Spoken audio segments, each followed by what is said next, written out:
What's up, A to Z Sports Live on a Tuesday. Gonna have a big show today because it is franchise tag deadline in the NFL, and there's a couple guys that Titans fans need to keep their eye on, including one of their own with Harold Landry. Will Landry be tagged or not? We talked about that some yesterday, but a big day across the league for the franchise tag candidates and two free agent targets that Titans fans should keep their eye on to see if they get tagged or not. But yesterday and today, also a big day in the NFL because of what happened with the Atlanta Falcons wide receiver Calvin Ridley getting at least a 1-year suspension for betting on NFL games while he was away from the team this past season. Apparently an 8-game parlay for Calvin Ridley where he spent a total of $1,500. But we'll talk about this. Is it fair or foul for the NFL to suspend Calvin Ridley for at least 1 year? He can be reinstated or apply for reinstation next February. So we'll talk a lot about that in the second part of the show. And then it is Tuesday. So Tuesday Sports Trivia now brought to you by BrentwoodImprint.com. We are going to try to work off of the success we had last week going 7-3 with our 10 questions. So Zach, loaded show here on a Tuesday. And the NFL is just getting started. As for the next couple of weeks, it's going to be jam-packed with news and storylines as we get going here each morning. Yeah, I mean, that's kind of the great part about the NFL season getting pushed back to 17 games, which pushes back the Super Bowl, which gets us closer to the start of the next league year, right? Give me more football. I need football in my veins. Tap on that needle and give it to me. So I think this is, it's been a long, painstaking 3 or 4 weeks, without having as much to talk about, but we're about to get ramped up. And that's another reason why you need to follow us and subscribe. We are broadcasting live on Facebook, YouTube, Twitch, and we will be tweeting out the YouTube links on our Twitter at A to Z Sports. You can follow us there. We interact with you guys throughout the day. Poll questions, articles, all of that other stuff. And on YouTube, we got a ton of content going out this offseason, whether it's live morning shows, podcasts, Luke Worsham doing Titans segments that are really good. So we've got you covered live here on A to Z Sports. Make sure you subscribe to our YouTube channel while you are there. Tell your friends about it. And also on Facebook. What's going on, Facebookers? The real OGs, the day ones. Bottom left corner of your screen. Share now to public. Sharing is caring and caring is sharing. We got a lot to talk about today, and we need you guys to share the show. We got to pop up in your Facebook friends news feed. How that works is you guys share the show around. So without further ado, on a Tuesday, let's get this party started. And I may just destroy MB in the chat before we even get started, but I'm not going to do that. So Austin, I'll address MB. I'll address MB once the show officially starts. Oh, I don't even know what MB's doing this morning, but let's get it going officially. Welcome in to A to Z Sports, powered by the BetMGM app. I'm Austin Stanley. He is Zach Bingham. Make sure you follow us all over social media as we are Nashville's on-demand sports network, and we go live every weekday morning at 8 Central Time on Facebook, YouTube, and Twitch. Also hit us up on Twitter, Instagram, and TikTok. Gotta thank our sponsors because they make it happen for us and they help out you guys. Renters Warehouse Nashville, the professional landlords in the area at renterswarehouse.com. Wilson County Hyundai, make them a part of your car buying process by checking them out in Lebanon or seeing them at wilsoncountyhyundai.com. The Bone and Joint Institute, boneandjointtn.org, the region's destination for comprehensive orthopedic and sports medicine care, and Farm Bureau Health Plans. Get better with Farm Bureau Health Plans. Better coverage, better rates, and better service. Learn more about a plan for you at fbhp.com/ATOZ. So, Zach, there is breaking news that has come out since we have started this show. So do you want to go after MB first for a comment that I have not seen, or do you want me to update the breaking news that has come out since we started? No, let me give me a shot at MB because okay, I'll let you take a shot at MB first. MB, I think this may have been his first comment. It was at 8:11 a.m. I don't know. Good Gesicki is so overrated. I think he was trying to say God, our Lord and Savior. Gesicki is overrated. I think that's what he was supposed to say, but he put too many O's in this. So good Gesicki doesn't make sense if you're going to call the man overrated. Gesicki is not overrated. You need to be down with the Gesickness. That's what MB needs to be. He's not overrated. He's a dominant tight end, a pass catching tight end that is really, I mean, he's one of the best tight ends in the game. And he had some trash ass quarterback named Tua Tagovailoa throwing to him, who shot puts the ball to him. So MB, that reassess what you need, what you actually think. Definitely not overrated. He is a very tangible, highly sought after tight end in the National Football League. He's also a tight end who will be strictly playing for the Miami Dolphins next season because doubling down, MB. He's so bad that he just got tagged. Is that the breaking news? The breaking news is that we went live literally at 8:08 a.m. and Adam Schefter at 8:08 a.m. Of course, that's just how it goes. That the Dolphins are placing the franchise tag on tight end Mike Gesicki. And so for MB saying he's a glorified wide receiver, Zach, Mike Gesicki got the franchise tag for the tight end position. He could have maybe argued for the wide receiver position, but Mike Gesicki franchise tag. So he is off the board for the Tennessee Titans. So I think Mike Gesicki is a good pass catching. We'll talk about Mike Gesicki now because, yes, he was one of the guys that I think Titans fans should keep their eye on franchise tag deadline day because we know that the Titans are in desperate need of multiple tight ends, in my opinion, one in free agency and one in the draft at minimum because they only have 0 tight ends with NFL experience currently under contract. Mike Gesicki is one of them that Zach believed a lot in and how he could, and the Titans should go after him.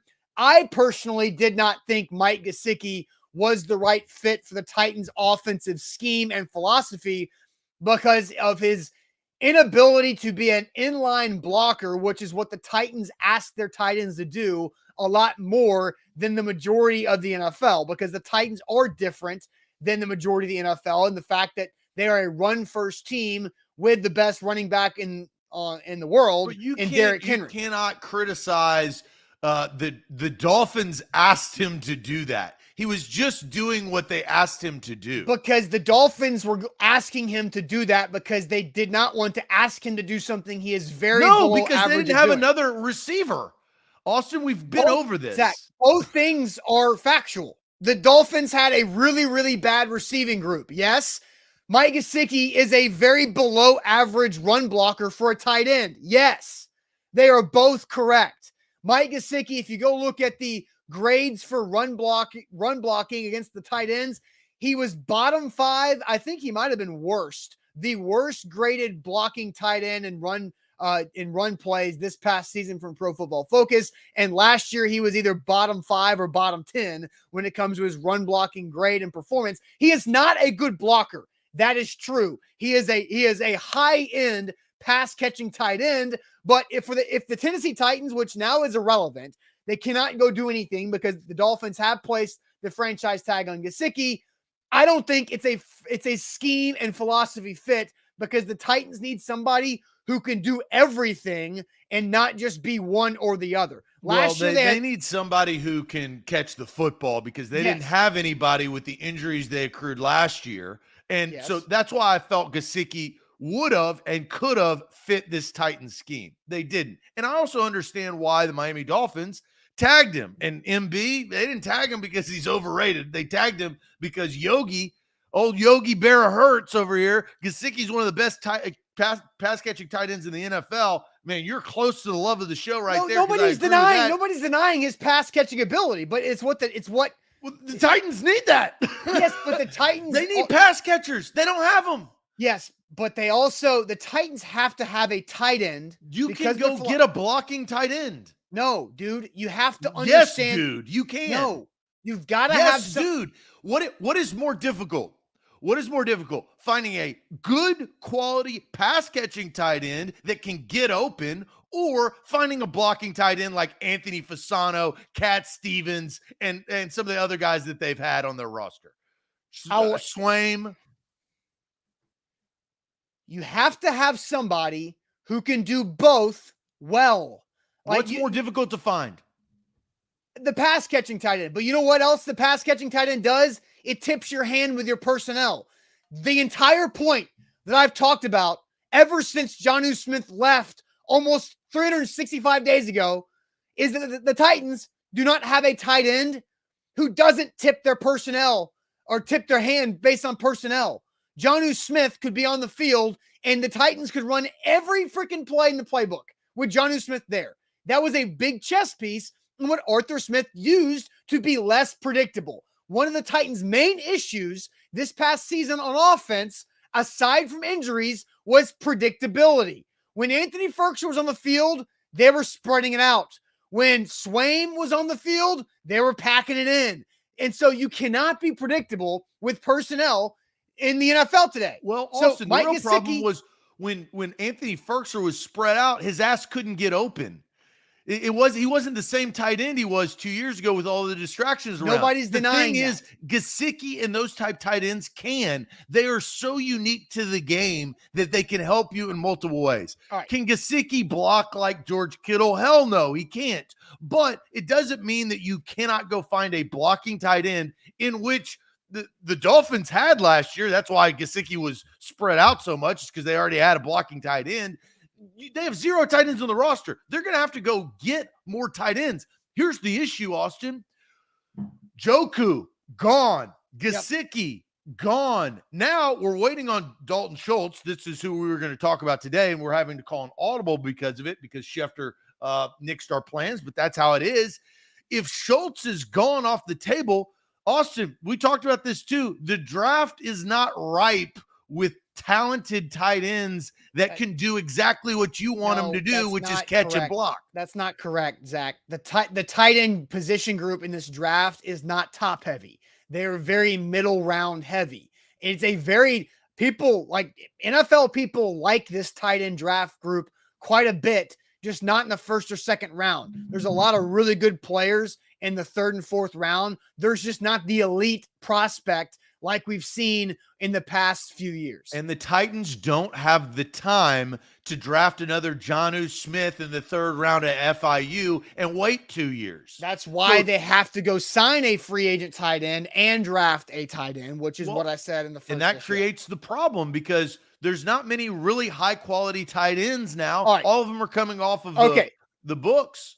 So new question, because we were going to ask a question of who you would prefer, Mike Gesicki or Dalton Schultz. And now that Mike Gesicki has officially been tagged by the Miami Dolphins, I want to ask you guys, what do you prefer?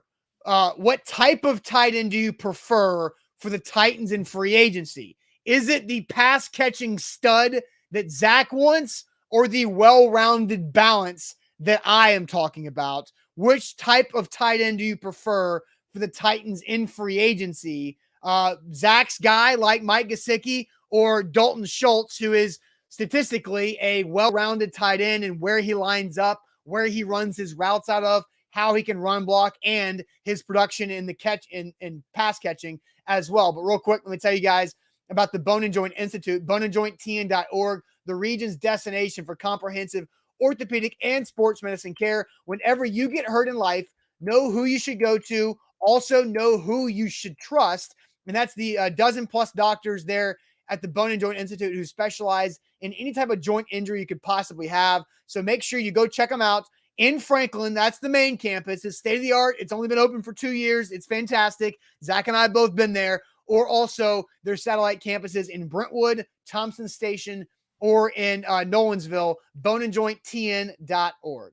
A to Z Sports, we are powered by BetMGM. Look there, right there on the screen. You can use that promo code ATOZ Sports. They are the king of the sports book. Risk-free bet up to $1,000 for new users. Download the app today. Make sure you use that promo code ATOZ SPORTS.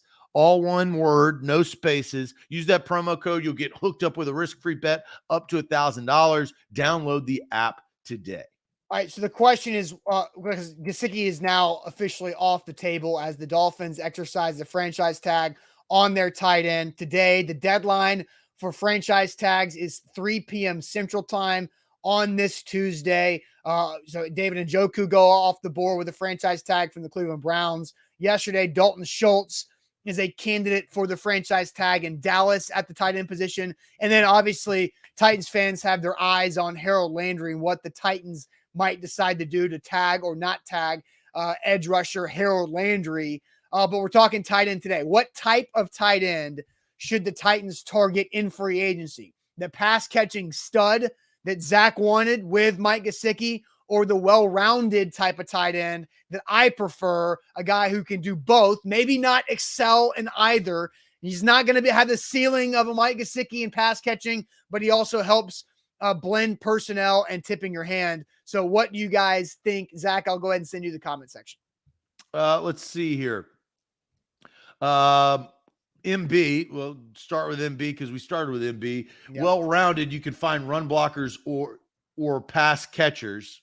I would disagree with that. Roy says fast, speedy catching tight end. Vibe says I need balance. Well-rounded from Nate, also from Damon. The kid out of Minnesota, which is the kid. You talking about the draft? Is there a Minnesota Gopher out there? No, I think you're talking about the Vikings tight end, Tyler Conklin, who is not a child. He is not a kid.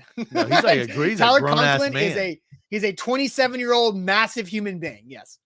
Tyler Conklin. Rounded from Jarvis, well-rounded. Jameson says, I want the well-rounded tight end.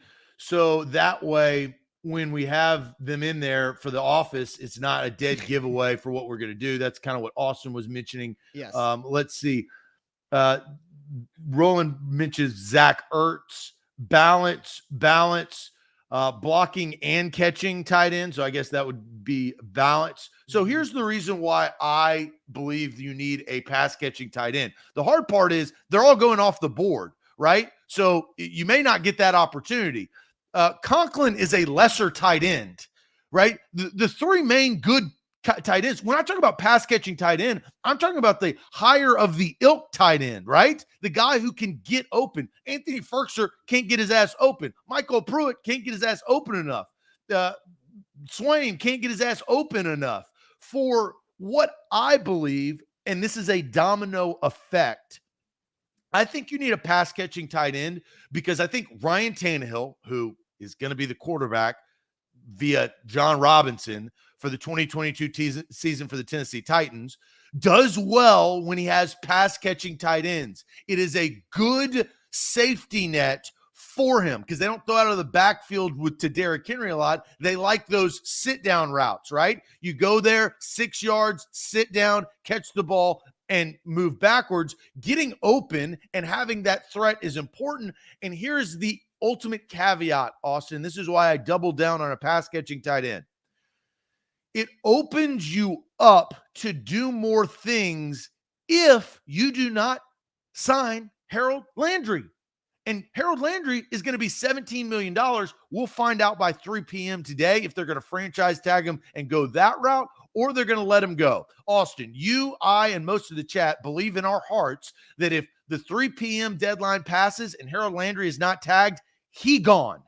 He hits the open market. He gets too expensive. Now you have a glaring need at the other side of your pass rush, which is a top 4 position of need. Here's the thing. Julio Jones has proven he's getting longer in the tooth. He's getting older, less reliable, and less healthy. You need somebody that can come in there and catch the ball, something that Ryan Tannehill has been able to utilize instead of, and we talked about this last week, trying to draft a wide receiver in the first round. Go back to what you had success with when you went to the AFC Championship game, and that was more tight end sets that can catch the football. Jonnu was a unique bird, let's just say. But ever since they've gone wide receiver heavy, they haven't had success. You need a tight end that can do both. Gesicki, you're sitting here saying he can't block. That is a lie. He can block. He was not asked to block, but it does open up, which the probability of Harold Landry getting tagged, I think he's not going to get tagged and he's going to be gone. That's why a pass catching tight end is of value to this offense. I just don't. I mean, Gesicki's off the table, so yeah. I don't wait. Unfortunately, we are now cured of the Gesickness. Thank God. We no longer because have. I don't want to have to go through this. If the Titans signed Mike Gesicki, we would have had so many stupid conversations about his ability to block or not block, and Zach thinking he can because he wasn't asked to in Miami. You said he can't. Physically can't. He's not good. He is great. The last 2 seasons, he's been one of the worst run blocking tight ends in the entire NFL. Graded out. What's the sample size? How many? 2 seasons. No. How many blocks? How many blocks was he graded on? I don't know that. That's important, right? If you're grading him on 10 compared to 100, there's a difference. I need to know that information. Okay, so there's no point in me going to dig it because Mike Gesicki will not be a Tennessee Titan because the franchise tag just went with the Miami Dolphins. So who is available, right? Who is available? Right now, Dalton Schultz is still available. The Browns just tagged Njoku yesterday, so he is unavailable. So here are the top tight end free agents available, and I sorted this based off of their receiving yards from a year ago, right? So there's Dalton Schultz at the top.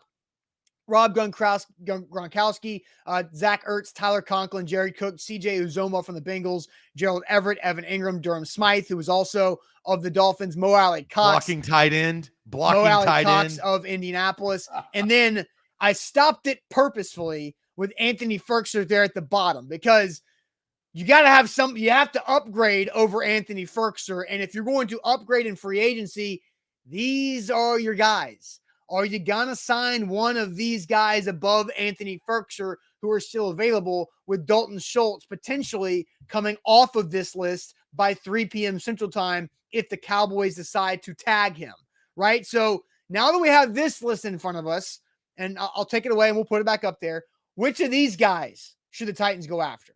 Which of these guys should the Titans go after in a free agency for the tight end position? But first, Zach, tell everybody about Wilson County Hyundai. Yeah, Wilson County Hyundai is where you need to go to get your next ride. Right there at the bottom of the screen, the Sonata, the Palisade, the Elantra, the Santa Fe. They have your perfect make and model. WilsonCountyHyundai.com. Look at their inventory. Find your perfect car, then drive out. Quick trip down I-40, exit 236. Get off, talk to Payne Bone. His team will hook you up with a great deal. It's WilsonCountyHyundai.com. Don't forget, download the BetMGM app. They are the king of sports books. Use our code ATOZ Sports. You get a risk-free bet up to $1,000 with your first bet after your first deposit. It's a great time of year. It's March. You got hoops galore, so it's a great time to jump on the BetMGM train and make sure you start your bankroll with that code ATOZ Sports to get you a risk-free bet up to $1,000 with your first bet after your first deposit. Visit BetMGM.com for terms and conditions. 21 or older, Tennessee only, new customer offer. All promotions are subject to qualification and eligibility requirements. Rewards issued as non-withdrawable free bets or site credit for bets expiring in 7 days. And for problem gambling support, call Tennessee Redline at 1-800-889-9789. So we're talking about the free agent targets at the tight end position. Now that Mike Gesicki has been franchise tagged, he is off the table. The Dolphins will keep him. Njoku's still back with the Browns with the franchise tag yesterday. And then Dalton Schultz, a candidate for the Cowboys to tag later on today as the deadline approaches. So these are the options, Zach. What are the comments saying about these free agent tight ends? Well, before we get to the comments, I want to say this. I don't think Gronk is realistic. What do you think about that, Austin? Yeah, I mean, it's interesting. Do you think he's realistic for the Tennessee Titans? Is he going to play? Does he want to play next year? That's what I don't know. I mean, you love the Bucs, so you've been following Gronk the last couple of years more than I have and more than most people in the chat. Does Gronk want to play football again? Because he's already retired once. And so if Gronk is going to play, I think the Titans make sense. But I don't think he is their answer. I don't think if the Titans sign Gronk, they need to sign another. You don't want Julio Jones, his health is in question, and Gronk, whose health is in question. Right. I don't think that. I think is unrealistic. I don't think they should go after him. I tend to agree because I don't know what his desire is to continue to play, and knowing that the Titans are going to be running the ball 400 times this year, and Gronk's going to have to get in there and get dirty with his robo arm and his elbow pad. I don't know if that's something he still wants to do this deep into his career. So, look, we talked about pass-catching tight ends versus well-rounded tight ends. It's harder to go find a store that sells Rolex than trying to find a Fossil watch. The well-balanced is more of the false watch. If Schultz is off the table, it's a big drop-off. Zach Ertz is way too expensive. Tyler Conklin is not proven that much. I mean, he had a good year this year. Jared Cook is old as molasses. He's old. Jared Cook, man. I mean, that guy's carved out a really nice career after being a third-round draft pick from the Titans. I don't doubt it. He's jumped and played for a lot of teams. He's also played for a lot of quality quarterbacks, right? That have been able to get him the football based on his age. Quality quarterbacks after leaving the Titans. Yeah, absolutely. So then you go down. I actually look, you know, it's going to be funny. The Titans are going to sign Durham Smythe because he's just a blocking tight end, and they're just going to go all in on the Derrick Henry thing. But I like two of these guys picking out. Mo Alley Cox, I think I am intrigued by because of his price and his productivity. He's had some big games. I mean, he's played well over the last couple of years. Evan Ingram, I think, has been a product of the bad organization of the New York Giants. You can call me Ole Miss bias, but you know what Evan Ingram, you know what his best route is? What? Seam route. And Ryan Tannehill likes throwing seam routes. Now, he's been throwing it to NWI. I think that would be a good addition, not for a high price. So I'm kind of looking at these tight ends now that the top guys are coming off of the board, and we don't know where Schultz is going to go. But I kind of look at the bottom half at Smythe, Cox, and Ingram. Those are probably your best bet. Tyler Conklin, who you picked out last week ago. or two or 3 weeks ago. Yeah, because I had this graphic made, right? Like, these were my three guys. And obviously, Njoku's gone. The Browns tagged him. Schultz could be tagged today. But I kind of went in order of like the most expensive to cheapest. And Tyler Conklin seems like a guy that Mike Vrabel would want to sign. Because, and let's, like you said, he's unproven. Let's look at this graphic. Look at Tyler Conklin. 924 snaps. That's the second most snaps of free agent tight ends, even if you include Mike Gesicki. And if you included David Njoku is actually towards the middle of this when it comes to his production because he has been kind of banged up throughout his career in Cleveland. But I think Tyler Conklin, 924 snaps and having 61 catches, almost 600 yards, not a big play guy, but I think that's the type of veteran tight end that the Titans want, is somebody who can be productive and also gives you a lot of blocking. Because if you're playing 920 snaps, you're on the field in nearly every situation. And what I said a few weeks ago when I talked about Conklin is that he also helps you with what the Vikings do. Dalvin Cook run first with a couple really good wide receivers on the outside and a quarterback who needs support in Kirk Cousins. Sounds a lot like the Titans. Derrick Henry, stud.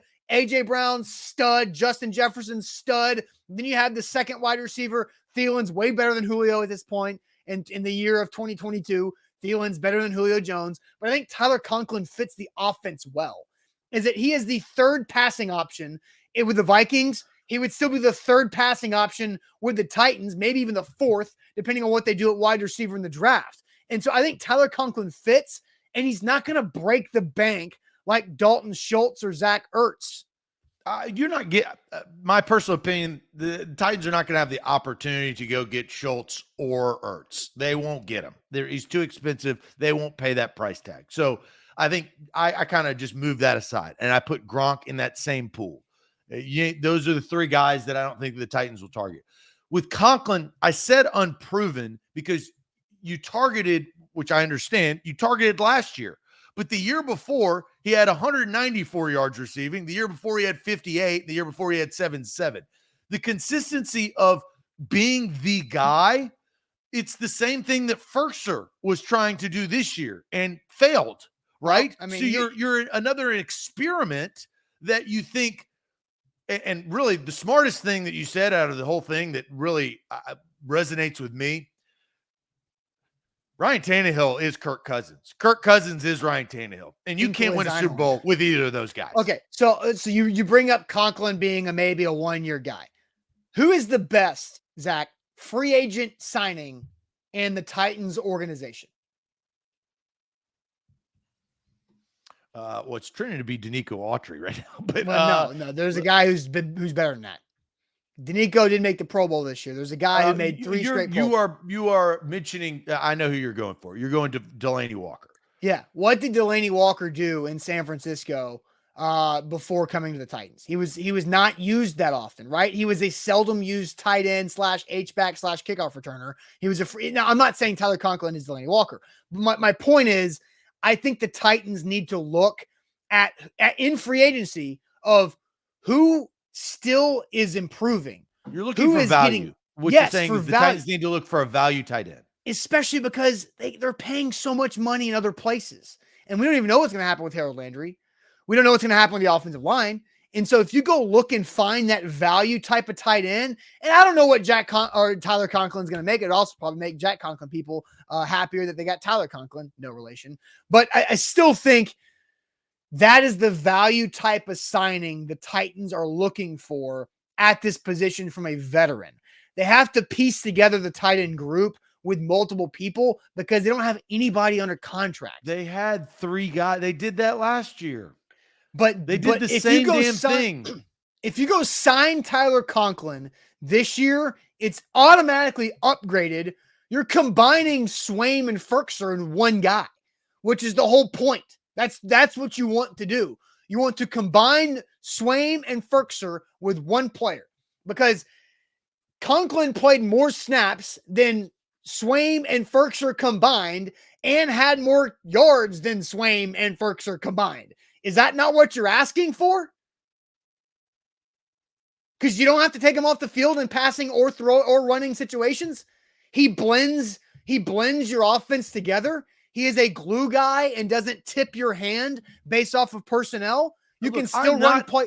That's the guy. I'm not anti-Conklin. Well, you need to be pro Tyler Conklin.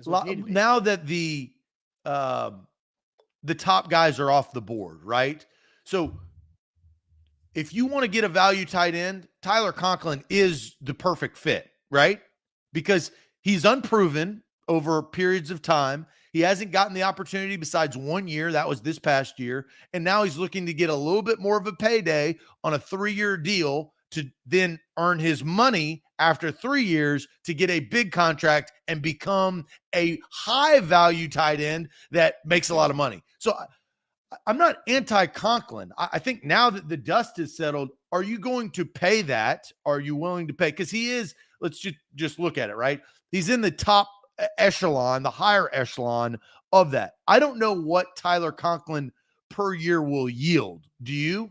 What would you guess? Well, I know your favorite website, SpotTrack, does not have a market value projection for Tyler Conklin because I do think it's a little more complicated.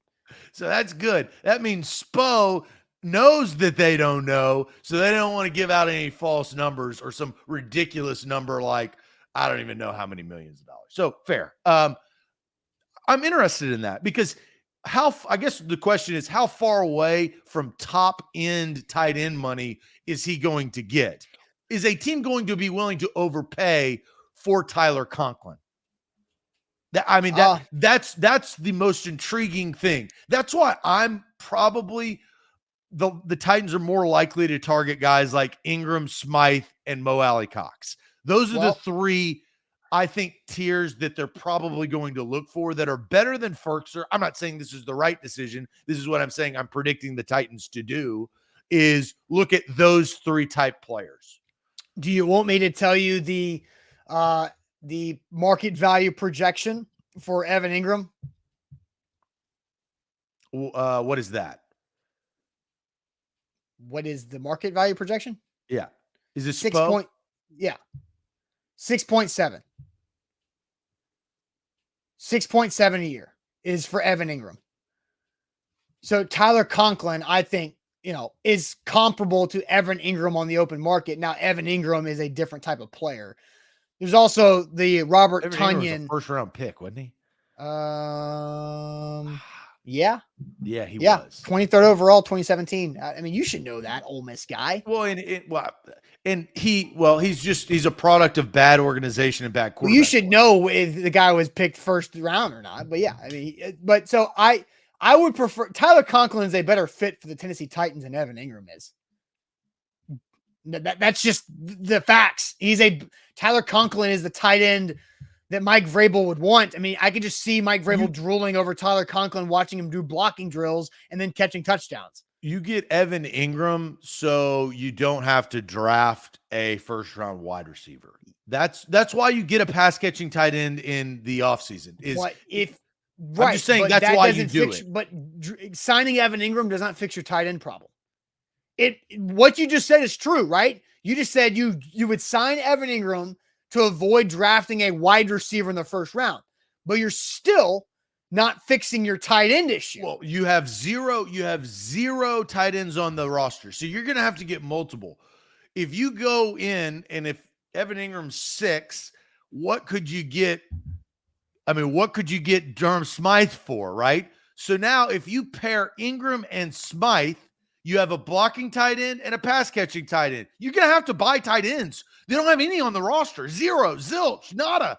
And you ain't getting Ferkser. Yeah, but you're not here is done. But I doubt you're going to get 2 tight ends on that list because the Titans don't have that cap space.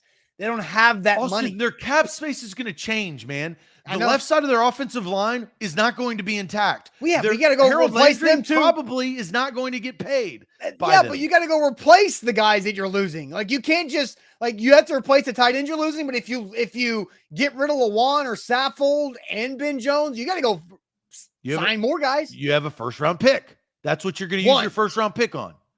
Yeah, but you can only fix one spot. And you have to say, okay, can this first-round pick start from day one at a very valuable position? Our quarterback's blind side? The Titans are going to be forced to do that, man. You know that. I know that. Everybody knows that. The Titans, because John Robinson has missed on so many first-round picks, and he has yet to re-sign one of them that he's actually drafted in the first round, facts on facts on facts, he's going to have to, and this is now going to put him in a position and force his hand to do something he probably doesn't want to do, and that is start a first-round pick.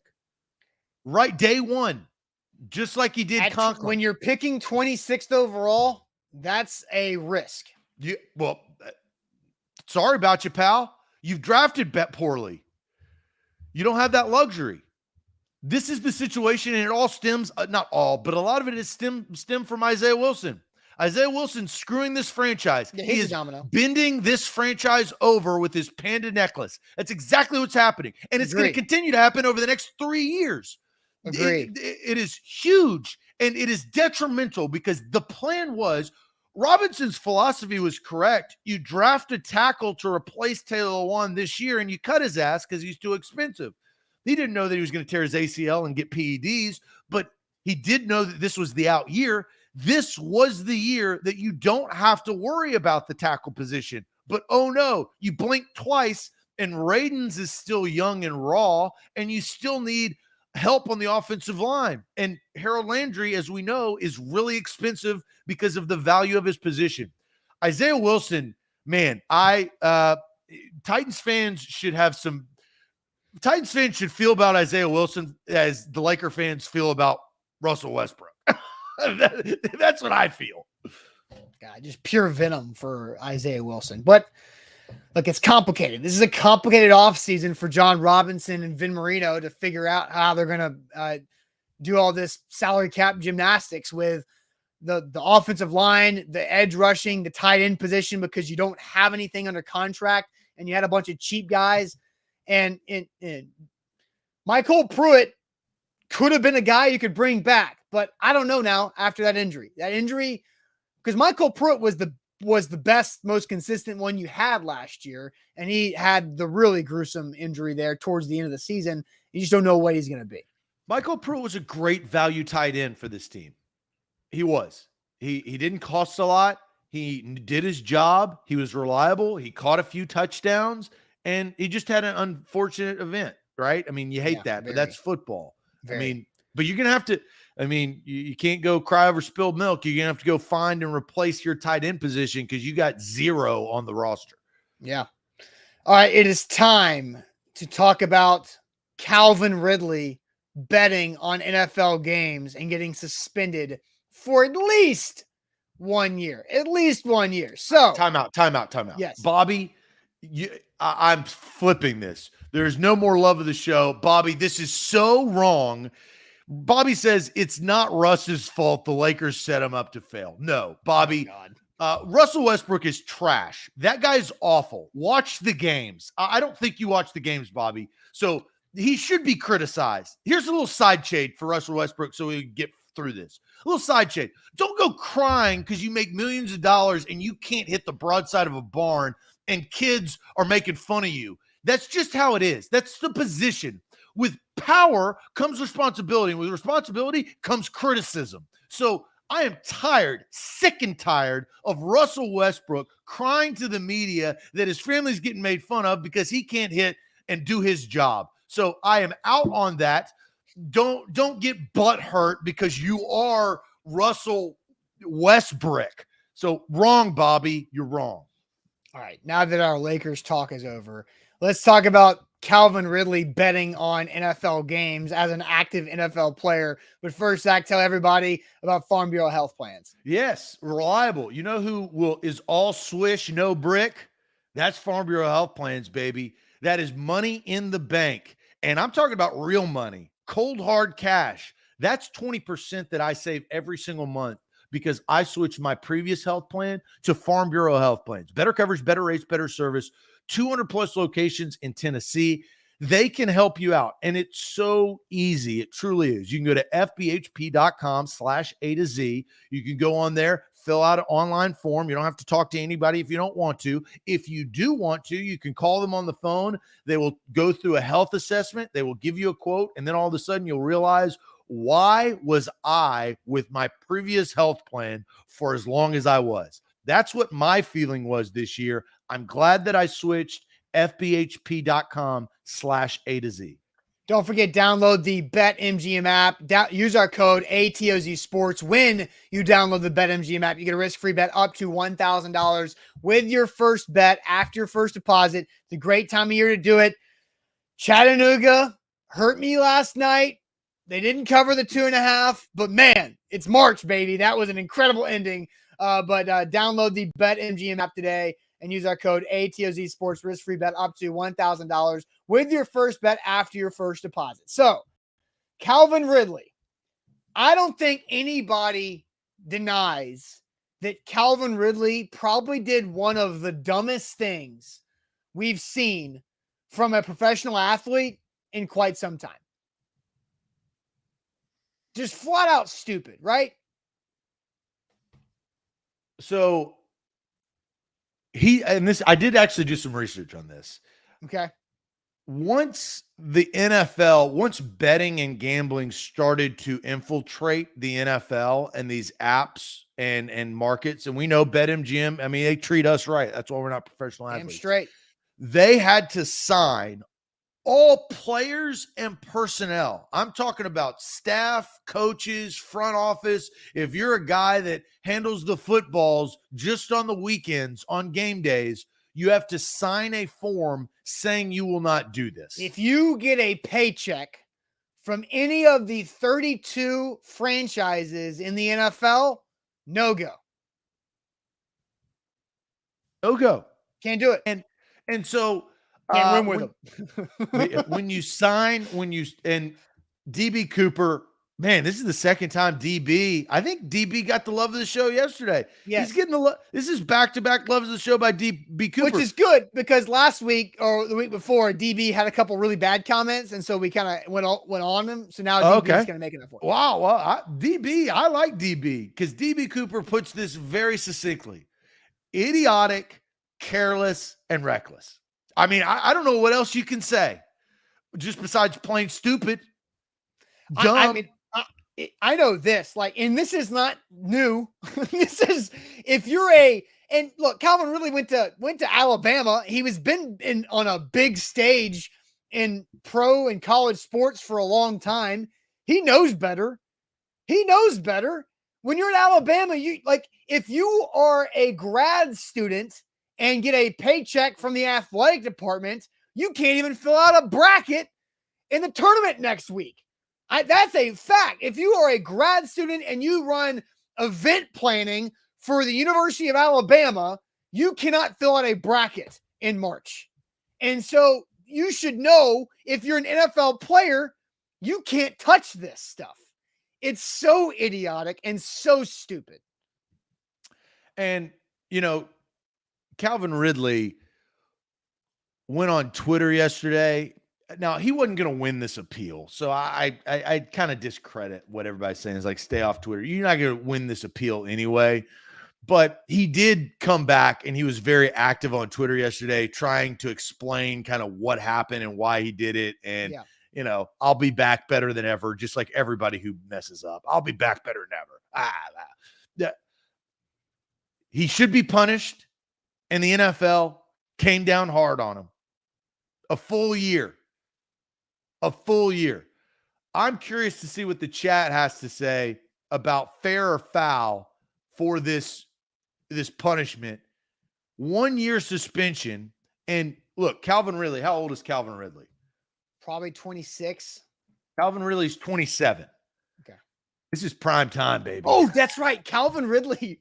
I forgot about the Ridley brothers. Those dudes were like 19, 20-year-old freshmen in college. That's right. Do you remember that? I do. Yeah, I forgot about that until now. Fair or foul? What's his brother's name? So Ricochet Ray coming in hot with foul. The punishment is too harsh. So that's the first comment that we've had. I find that fascinating because I have my own opinion. And Austin, I'm kind of curious about yours. Fair or foul? Albert says fair. Way too harsh. They're trying to set an example from Aaron. Totally fair from MB. Riley Ridley, his brother. They were both Riley Ridley. Yeah, that's right. They were both like 19 and 20 years old at freshman. Riley was at Georgia. Zach says foul. I would suspend it for 12 games. I mean, I guess it's a little less harsh, but it's still a big chunk of the season. Fair from Ethan. Right as rain. Fair from Adam. I like that. Right as rain.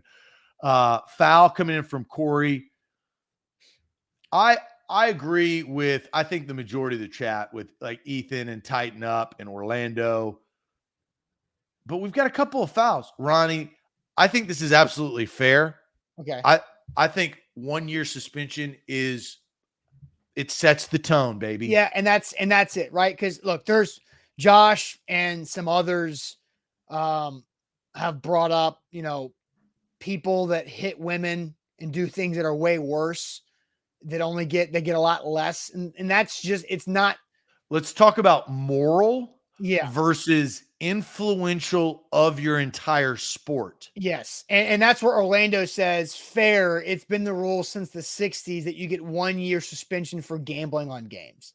This is, and it is a tone setter. And for everybody who's like, it's $1,500 and he's betting on his team to win, what's the problem? It's not the point. The point is the precedent. I don't care how much the point is he said he wasn't going to do it. He signed a sheet of paper saying he wasn't going to do it, and he did. That ultimately, for chat, forget what you just said.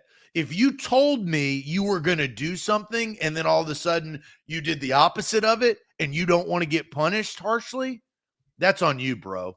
I got nothing for you. So Ridley, whether he knew it or not, whether he's an idiot and didn't read the contract that he signed, that's on him.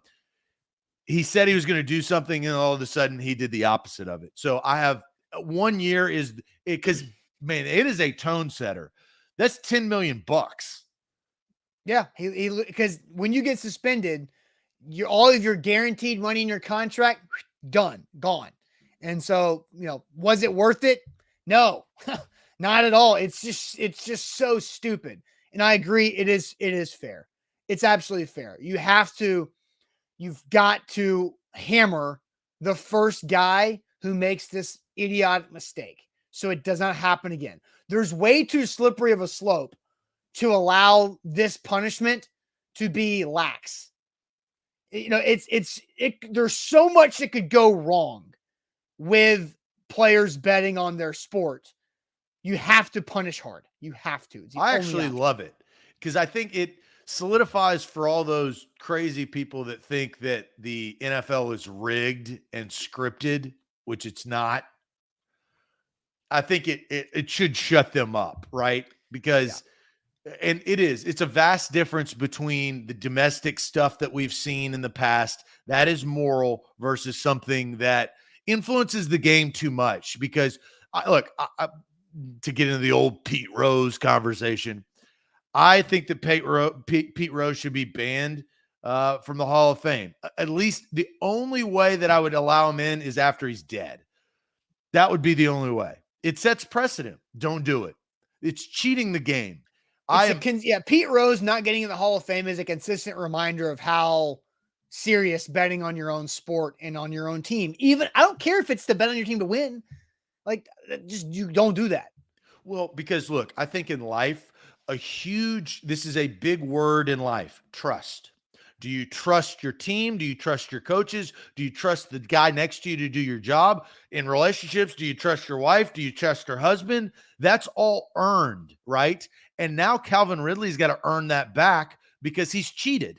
He's cheated the game and the sport that has put food on the table for his family. I ain't talking about McDonald's cheeseburger. I'm talking about Ruth Chris and big time meals because he's been making a lot of money. So don't cheat the game or the game will punish you. Yep. Completely fair. And I like that we're on the same page. And look, and Derek says, dang, Zach, letting Rose in after his death is colder than never letting him in. Exactly. That's how it should be. Oh, gosh. That's exactly how it should be. Cold as ice, 6 feet under. Not like he's going to know any different. You can't sign that HOF on your signature because your ass is dead. Don't cheat the game. That's big. Don't lie, don't cheat, don't steal, right? Those are 3 things that you learn as an adolescent, as a kid growing up. And the more money and more opportunity that you get and you go against those 3 premises that are pretty easy, I got nothing for you, pal. Nothing for you. All right, it's time for Tuesday's sports trivia. We've got to build on our 7-3 week last week. But real quick, let me tell you guys about Renters Warehouse and renterswarehouse.com. They're the professional landlords in the Nashville area. Simply head to Renters Warehouse to find out how much your home can rent for. There's a bunch of different ways that Renters Warehouse can create extra cash flow for you and your family. Build on long-term equity instead of selling it, because after you sell it, poof, gone, just like that. And you don't make money when you sell real estate. You make money when you buy real estate. So Renters Warehouse does all the work for you. So check them out simply at renterswarehouse.com. A to Z Sports are powered by BetMGM. You see that right there on the screen. Promo code ATOZ Sports. Use that promo code, get a risk-free bet up to $1,000, $1,000 for new users. It is time for Tuesday Sports Trivia, and we debuted our new sponsor and had great response with it for Tuesday Sports Trivia, BrentwoodImprint.com, your brand on anything. It's pretty simple. If you want to update your company branding, your logo on any type of product to enhance your brand with these promotional products, continuously to promote that product and elevate your business, go to BrentwoodImprint.com. If you own a brand, own a business, BrentwoodImprint.com can help you out. If you're looking for your employer to get you some more swag, tell them to go to BrentwoodImprint.com. It's a great place to go check it out. It is local. So if you're going to get new gear, go local with BrentwoodImprint.com, our Tuesday Sports Trivia sponsor. Zach, we went 7-3 last week, which means we are sitting at 17 out of 30. So we have work to do. So let's get this thing rolling. And apparently Dalton Schultz just got the franchise tag on this franchise tag day deadline. So there you go with that. So now news has come out through the entire show about the 3 guys on our screen. So Gesicki gets the tag earlier. Now Dalton Schultz and Calvin Ridley suspended until next February at the very minimum. So Zach, let's get our trivia thing rolling. All right. First up, first question. We got 7 sports, 3 non-sports. Here's the first question. This is actually a tough one. We're starting out hard. What is the world record for longest usable golf club? What is the world record? Man, this is a really tough one to start out. What is the world record for longest usable golf club? The time has started. What is a regular golf club? I think that's what we got to find. So here's my 3-wood. that I just happen to have in arm's distance. Wow, that was pretty, man. Wow. So, I mean, my 3-wood, it takes up more than my screen. So I can't really tell you on this, but I'm 5'11", so it's not like I use long golf clubs. So I don't know. But this is this the thing's longest. This thing's at least 3 feet tall. Ooh, the tall putters are pretty long. I mean, Titans Kyle says it was like 14 feet. So should we just go with 14 feet? I don't know. We got 10 seconds. Let's go 14 feet, final A to Z. Titans Kyle. He's good at trivia. The correct answer is 2016. Michael Furr of Arlington, Texas, held the record for longest usable golf club, 20-foot, 6-inch driver that he used the ball 63 yards in the air. Woof. Yeah, okay. 0-1. Next question. Let's see here. What NHL hockey coach has won the most Stanley Cups? What NHL hockey coach has won the most Stanley Cups? We need some NHL people. Yeah, because I have no idea.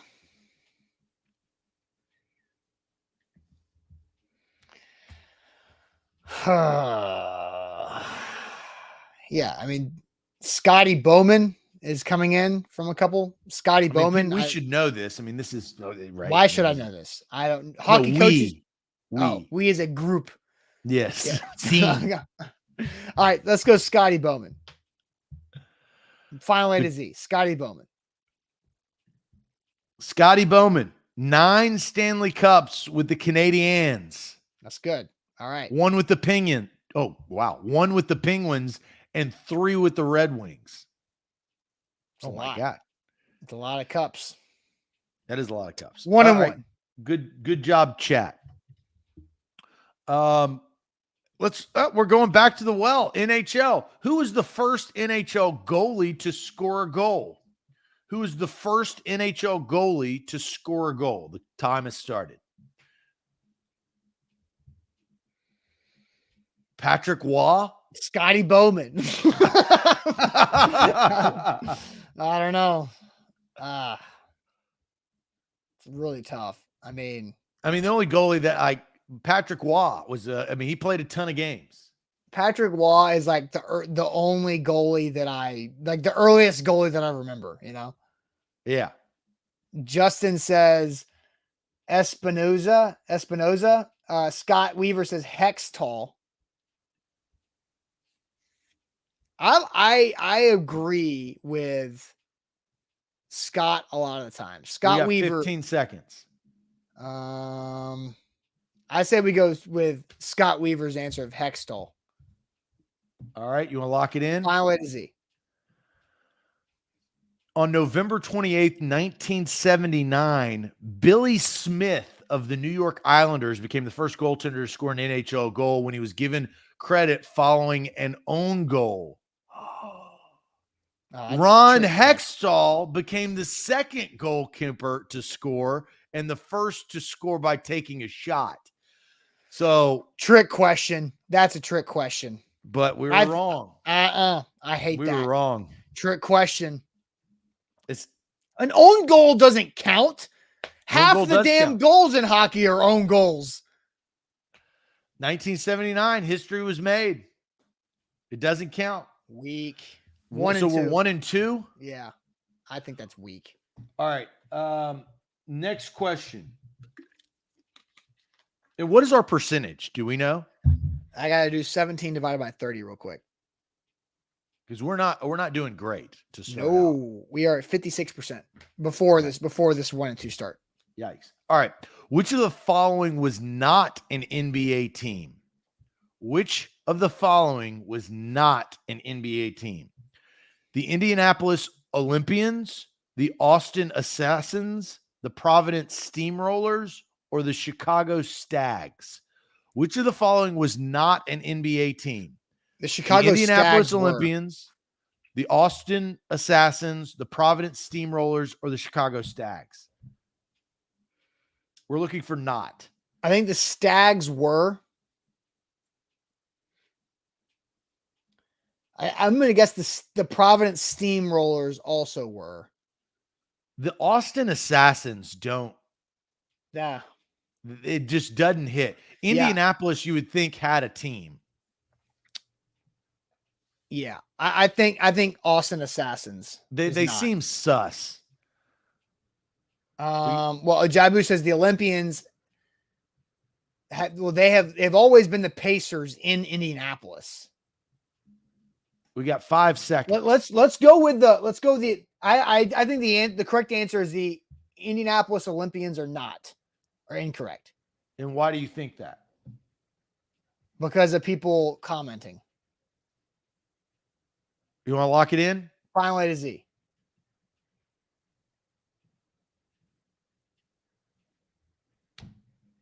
The Austin Assassins never existed. I knew it. They just seem too suspect. We know Dalton Schultz got tagged. We know that, Eric. Yeah, but the chat's wrong. That was a bad chat move. So the Pacers were an ABA team, is what Jabu says initially. Damn, that's huge. I mean, we're getting destroyed. 1 and 3. These are really tough. Next question. What were the Philadelphia 76ers originally named? What were the Philadelphia 76ers originally named?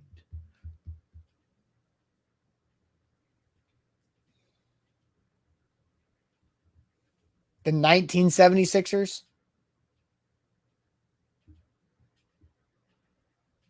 I mean, this is tough. This is true NBA history. Originally named the Nats.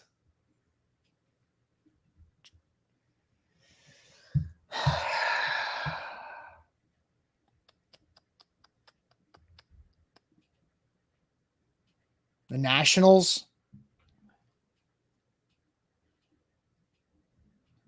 Oh, it is on the old jerseys. The Nationals. Yeah, it is the Nationals. You want to lock that in? Yeah. Final A to Z. Time's out. Will you lock it in? Yeah. 1946 to 1963, the 76ers were known as the Syracuse Nationals. Yeah. Their only championship as the Nationals came in 1955 when they defeated the Fort Wayne Pistons. Yeah. All right. So we're now 2 and 3. So we're halfway through. All right. Next question. Who joined Babe Ruth, Ty Cobb, Walter Johnson, and Honus Wagner in the MLB Hall of Fame's inaugural class in 1936? Babe Ruth, Ty Cobb, Walter Johnson, and Honus Wagner, who joined them in Major League Baseball's Hall of Fame's inaugural class in 1936.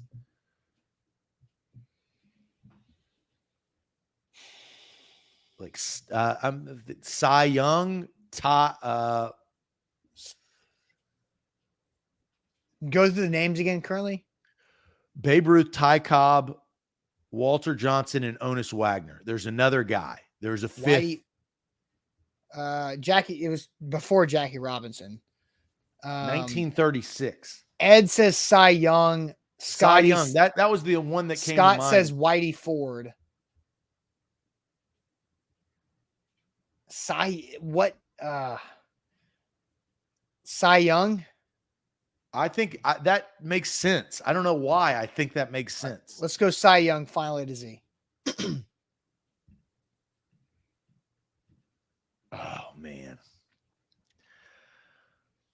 Christopher Matheson, nicknamed Big Six, played 17 seasons with the New York Giants. He was also among dominant pitchers all-time top 10 in major pitching categories, including wins, shutouts, ERA. Rough. All right, 2 and 4. Ugh. Man, these are tough. Yeah, seriously. Who's the first head coach of the Dallas Cowboys? Oh, it's got to be Tom Landry, right? Who's the first head coach of the Dallas Cowboys?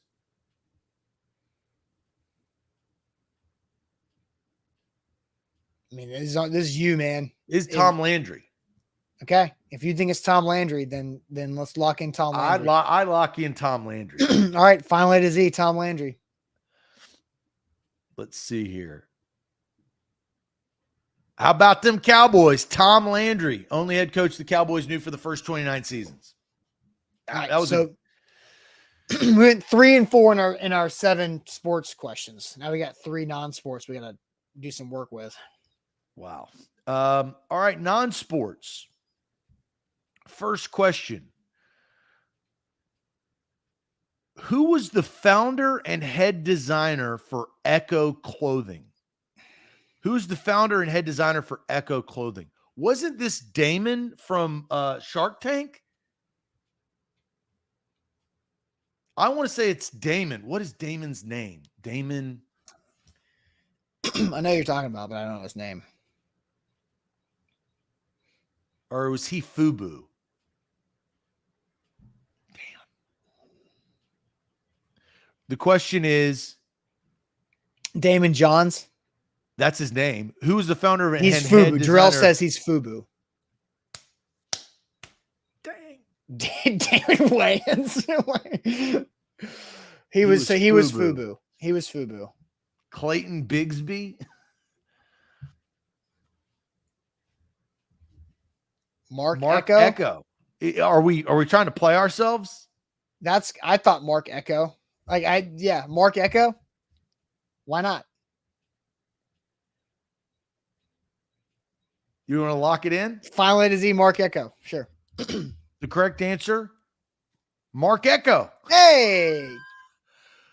All right, so we're now 4 and 4. We got to get above 500. I mean, yeah. Apart from the toga, what was the main article of Roman fashion? Apart from the toga, what was the main article of Roman fashion? Sandals? I mean, you could go headdress. You can go with the headdress, or you can go with the wrist bracelets. Sandals, though, right? I feel like togas are paired with sandals. Yeah, but you could also have the headgear. Wreath, but what do you call the headgear? The wreath. Wreath. Yeah, way to go, BK Titans. He got the Mark Echo thing. Yeah. Apart from the toga, what was the main article of Roman fashion? Sandals. It's got to be sandals. Tunic? Yeah, but it says other than the toga. Right, but that's Jeff says tunic. I'm not that far removed from high school. But does fashion, what are they counting? Belt? It's got to be sandals. Okay. This is just a vague. Johnny Lee says Birkenstocks. I mean, this is like a opinionated. It's a subjective answer. It's a trivia question. What do we want to go with?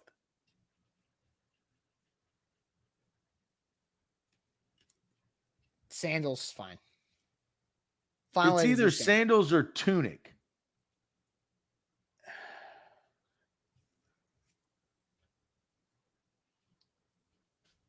It's all right. Let's just go sandals. Lock it in. Sure. Yeah. Final A to Z. The correct answer is, oh God, this is tunic. Yeah. I mean, what? I don't like that question. Just like I don't like the goalie thing. It's just there's multiple answers, and it wasn't specific enough for us to guess the right thing. It's just a shot in the dark. I mean, it's a trivia question. All right, last question. This is Halloween. But we're also not wrong with saying sandals. That's the frustrating part with that. We're not wrong. Well, it says Maine. So yeah, everybody got to wear something on your feet. It's subjective. Vampires cannot enter homes of the living unless what happens?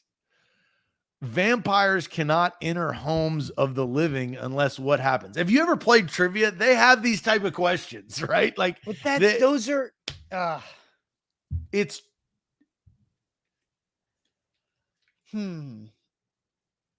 I don't know. Unless they're invited. I mean, that's what they're saying. Is that is as simple as that? Unless they're invited in. I mean, it's overwhelming. It's in all scary movies. Invited. Okay. Final answer? Invited in by the owner. Final A to Z.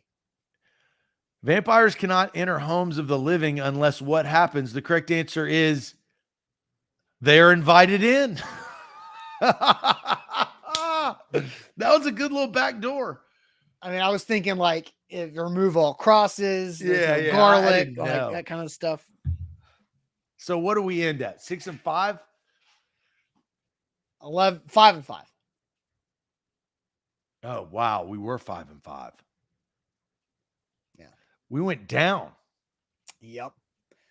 We had 2 of those were like kind of trick questions. The goalie one and the Roman toga. Well, that's what it is. So what's our new percentage? Ugh, yikes. All right. 22 divided by 40. So we're at 55%. You know what we should do? We should get Brentwood Imprint. Now we got to wear a shirt that has our record on it. Get a new shirt made every week. Yeah. So what's the percentage? 55%. Yikes. 55%. 55 is one of my lucky numbers, but not when it comes to trivia. 55 is one of your lucky numbers? Yeah. Why? One of the greatest linebackers of all time. Oh. Junior Seau? No. The late Junior Seau. No. Derek Brooks. No, I know it was Derek Brooks. Derek Brooks. Man, that guy could hit you. But hard. That 55 is a lucky number for you because of Derek Brooks? Yeah. I mean, all my numbers from like my favorite numbers from childhood are Bucks players. Big 47 guy. Love 47, love 99. I even love 32 from Michael Pittman. Not Michael Pittman Jr., Michael Pittman Sr., because he was the running back on the Super Bowl Bucks team. That was a big year. Big 14, sprinkling a little 14 for Brad Johnson. You like 20? How about 19? How about 19? I'm not a big 19 fan because I did not like Keyshawn Johnson. Yeah, I figured. All right, guys. BrowenImprint.com. We'll try better and do better next week on Tuesday Sports Trivia. But yeah, Stacey, how about those? How about the Chattanooga Mocs? Big time. I like Chattanooga. They're a fun team to watch. Big time shot there as the buzzer went out. It's March, baby. So we'll have a lot of content rolling forward with our college basketball tournament stuff coming up soon. So we'll see you guys tomorrow on a Wednesday. By then, we will know what the Titans decided to do or not to do when it comes to Harold Landry's franchise tag. Have a great rest of your Tuesday, and we'll see you on Wednesday morning. Thanks.